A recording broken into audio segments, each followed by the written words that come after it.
آج کے جس دور میں ہم زندگی گزار رہے ہیں اسے کیپچر کرنے کا دور کہا جاتا ہے۔ آج آپ اپنی شادی سے لے کر ہر سالگرہ تک، بچے کی پیدائش سے لے کر اس کے پہلا لفظ بولنے تک ایک ایک لمحہ کیپچر کر کے دنیا کے سامنے پیش کرنا چاہتے ہیں۔ شادی بیاہ میں دلہا دلہن سمیت ہر شخص کی تمام تر توجہ تقریب سے لطف اندوز ہونے کی بجائے ان لمحات کو کیپچر کرنے پر مرکوز ہوتی ہے۔ مقصد یہ ہوتا ہے کہ ان لمحات کو دوبارہ دیکھ کر میں خوش ہو سکوں مستقبل میں۔ یہ لمحات دنیا کے سامنے پیش کر کے فیس بک، ٹویٹر پر لگا کر میں دنیا کو یقین دلا سکوں کہ میں اپنی زندگی سے بے حد لطف اندوز ہو رہا ہوں۔ اس دوران اس کی ساری توجہ لمحہ حاضر میں اپنی شادی کی خوشی سے ہٹ کر اس لمحے کو کیپچر کرنے کی پریشانی میں بدل جاتی ہے۔ انسان اس دوران تقریب کا ایک ایک لمحہ ریکارڈ کرنے کی کوشش کرتا ہے۔ اس کا اسے ایک بہت بڑا نقصان ہوتا ہے۔ وہ نقصان یہ ہے کہ جتنی دیر آپ اس کوشش میں مصروف رہتے ہیں اتنی دیر میں آپ حال کے لمحہ حاضر سے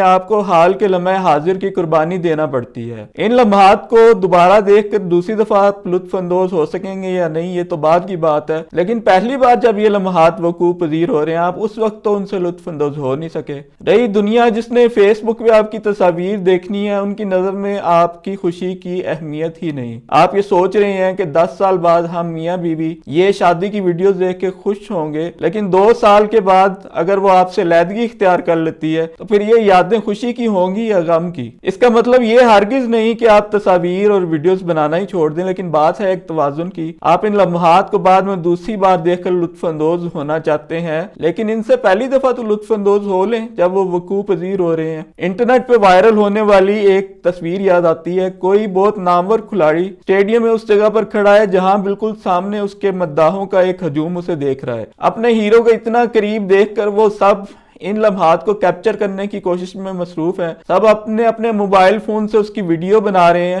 ہجوم میں ایک بوڑھی عورت بھی موجود ہے، صرف وہی ہے جس کے پاس کوئی موبائل فون نہیں۔ صرف یہی عورت براہ راست اپنی آنکھوں سے اپنے ہیرو کو دیکھ رہی ہے اور وہ مسکرا رہی ہے۔ باقی سارا ہجوم اسے موبائل فونز کے کیمروں کے ذریعے دیکھتے ہوئے تناؤ کا شکار ہے کہ ٹھیک طرح سے ویڈیو ریکارڈ کر لی جائے۔ اس کا مطلب یہ ہے کہ صرف وہ عورت اپنی خوشی کے ان لمحات سے حال میں محظوظ ہو رہی ہے، جبکہ باقی سب لوگ مستقبل میں ان سے محظوظ ہونا چاہتے ہیں۔ لمحہ حاضر بیچارہ ساری زندگی اسی طرح مستقبل کی خاطر قربان ہوتا رہتا ہے، حتیٰ کہ انسان کو موت آ لیتی ہے۔ زیادہ تر تصاویر اور ویڈیوز جو انتہائی تناؤ میں آ کر ریکارڈ کی جاتی ہیں بعد میں ایک دفعہ بھی انہیں کھول کر دیکھا نہیں جاتا۔ اب آپ توقف کریں اور اپنے ارد گرد دیکھیں، آپ کو ہر بندہ ایک اضطراب میں دکھائی دے گا۔ لاشعوری طور پر ہر شخص آنے والے مستقبل سے خوف زدہ ہے۔ یہ رویہ ایک مزدور سے لے کر ایک انتہائی کامیاب ٹی وی میزبان تک سب میں ایک جیسا ہی نظر آتا ہے۔ اصل میں انسان کے دماغ میں ایک خوف بہت گہرائی تک اترا ہوا ہے۔ یہ خوف یہ کہتا ہے کہ آنے والے کل میں اس کے ساتھ کوئی بہت برا ایونٹ، بہت برے حالات پیش آنے والے ہیں جن سے بچنے کی ابھی سے تیاری کر لینی چاہیے۔ انسان کے دماغ میں گہرائی تک اتر کر یہ انسان کے لاشعور میں خوف پیدا کرتا ہے کہ ایک دن آئے گا جب اسے بھوک لگی ہوگی اور اسے کھانا نہیں ملے گا۔ انسان جتنا مرضی امیر ہو جائے یہ خوف اس کے دماغ سے نہیں نکلتا۔ یہ خوف انسان کو پاگل کر ڈالتا ہے۔ امیروں اور غریبوں دونوں پر یہ ایک طرح سے اثر انداز ہوتا ہے، ورنہ تو کوئی امیر ڈپریشن کا شکار ہی نہیں ہوتا۔ یہ خوف اگر نہ ہوتا تو ایک حد تک دولت اکٹھی کرنے کے بعد انسان کو دولت جمع کرنے کی خواہش سے دستبردار ہو جانا چاہیے۔ یہ خوف انسان کو اس بات پر اکساتا ہے کہ جس قدر ممکن ہے دولت اکٹھی کر لی جائے، اگر دولت اکٹھی ہو جائے تو اسے ڈبل کیا جائے، پھر اس کے بعد اسے ڈبل کیا جائے اور اسے ڈبل کیا جاتا رہے حتیٰ کہ انسان اپنی موت تک پہنچ جائے۔ جیسا کہ پہلے شادی والی مثال عرض کی، انسان کسی منظر سے تب ہی مکمل طور پر محظوظ ہو سکتا ہے جبکہ وہ یہ منظر براہ راست اپنی آنکھ سے دیکھے۔ جیسا ویژن انسانی آنکھ کا ہوتا ہے ویسا کیمرے کا نہیں ہو سکتا۔ بات وہی ہے کہ انسان مستقبل کے لمحات کو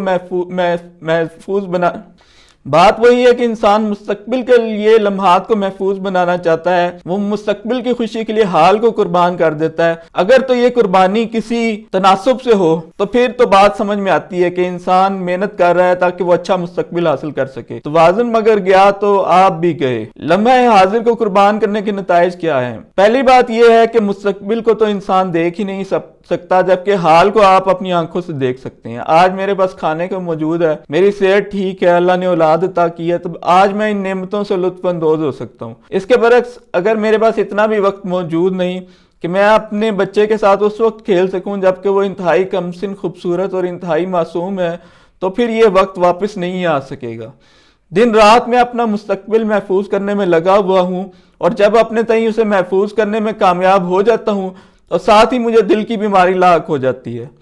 اس کے ساتھ ہی محفوظ مستقبل کی جو عمارت میں نے برسوں اور دہائیوں میں کھڑی کی تھی، اور میں نے سوچا تھا کہ ایک دن آئے گا جب میں بہت زیادہ خوشی مناؤں گا، وہ ساری منصوبہ بندی بیماری کے ایک ہی جھونکے سے دھڑام سے نیچے آ گرے گی۔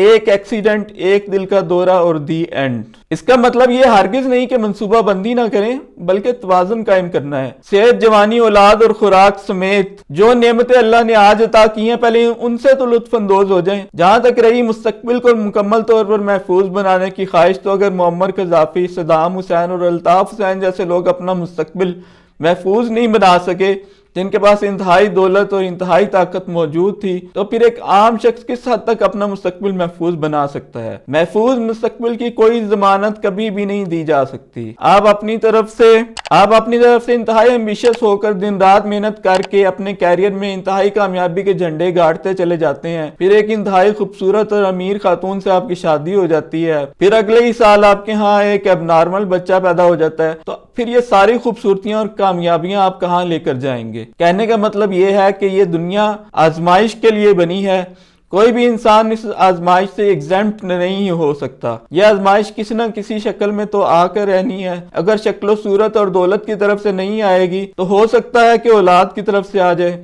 آپ کو اعتدال کے ساتھ، اس توازن کے ساتھ اس میں سے گزرنا ہے، نہ کہ خوف میں جکڑی ہوئی ایک دیوانگی کے عالم میں حیوانی زندگی گزارنی ہے۔